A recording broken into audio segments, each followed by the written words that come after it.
Hello and welcome back to itchyourbow.com. We are continuing on with bowstave 734, the one that I'm putting a back set into, the big arch in it. And it's actually coming along, and I've done this in graduations, where it started out first with a 1/2 inch, pinning it back, heating it up, watching that response. And I've got a 1-inch block underneath there now, and I'm probably going to go up another 1/4 inch, and just to get a little more back set in this so it maintains a spring. It's going to return a certain amount, but I've been putting it under heat. The bow is oiled right now with vegetable oil, and of course, most of this stuff is going to be knifed away again. This is only like a general rough out of this, and I'm probably going to leave this set for a while. I don't know. I'm just going to see how well how strong the back set is that it creates. I checked it yesterday, and it's been in this position for almost a day, and it's stretching back really well. And the idea here is just to temper it back in that position by gradually pulling it up, stretching it up a little higher. I'm not sure how much more I'm going to go. I may just do the 1.5 now. We'll just see how it bends back. I don't want to get too carried away with it, but at the same time, I know it's going to relax back as it loses more mass because it's not anywhere near. If you look at it right now, it's only in an early stage. This is in a very general rough out stage. It's got much more material to be removed on that. So I'm going to continue on with this heat gun a few more times. I'll do this a couple different times with this at this setting. I'm going to let it cool off, and I'm going to check its response. The heating of this will actually exchange. What I would normally do in this situation is I would buck this to this board and let it set for a couple months, but the heating of this will actually accelerate this. It's just kind of time consuming. But it will actually accelerate what would happen, for a bow sitting for a long time. Say it would be great if I could do that, and I just might let it set for a while. It just depends upon how I see it responds. If I see that it responds with a good firm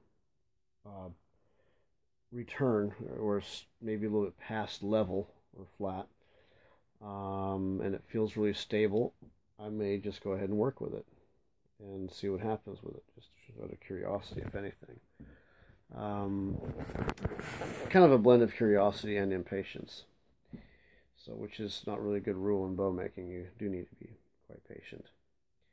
But anyhow, I'm going to continue on with a little bit more heating of this 734, and hopefully later today we might be pulling it out of the jig here, and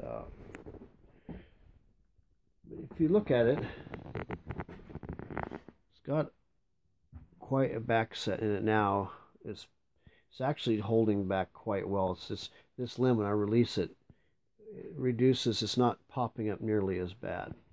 And a common thing people would do out in the woods in the old days was they would have a fire going, and they would temper the U-stave, or any of them, to knowing that if it's really green and set, that it would take a set quickly, and so they would actually heat it and bang on it and temper it so that it had the cellulose lines inside there would reduce some of the moisture over time.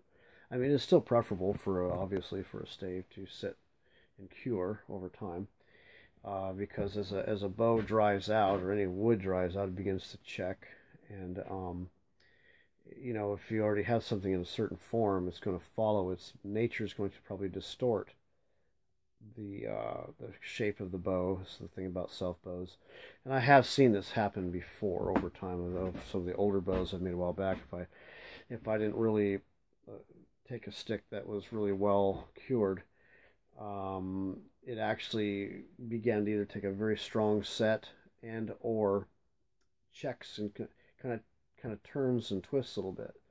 So this is the thing with self bows, is wood has its own, you don't know what's going to actually happen with that piece of wood.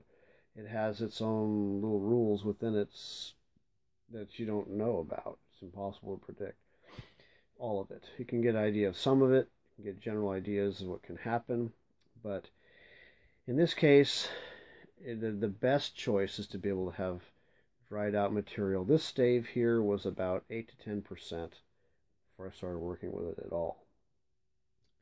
Because there's different places on it that seem to have different moisture content, but an average of 8 to 10% up and down the stick. That's pretty good to work with. That's actually not bad at all. So anyhow, I will move on now, and we will get back with you on when you see this next step, well, the next stage of this bow. Hopefully we're making a bow out of it, and it's cooperative in this way. Talk to you soon.